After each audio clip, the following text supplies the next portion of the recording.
Krishnapur penalty shoot আউটে হরিশনগরকে হারিয়ে diamond ক্লাবের এবার যে চ্যাম্পিয়ন ট্রফি আছে সেই চ্যাম্পিয়ন ট্রফির চ্যাম্পিয়ন হয়েছে কৃষ্ণপুর। পেনাল্টি শুট আউটে হরিশনগরকে হারিয়ে আজকের এই খেলায় এই টুর্নামেন্টে চ্যাম্পিয়ন হয়েছে কৃষ্ণপুর টিম। তাই আমি কৃষ্ণপুর দলকে অভিনন্দন, তৎসঙ্গে আমার সবাইকে যারা দর্শকবৃন্দ এসেছেন সবাইকে সবাইকে অভিনন্দন। আপনারা এসে সহযোগিতা করেছেন তার জন্য আপনাদের অনেক অনেক ধন্যবাদ।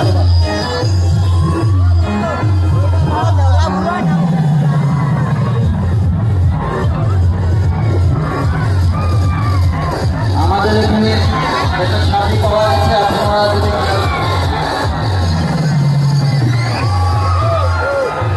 আমাদের এখানে একটা ছাত্রী পাওয়া গেছে।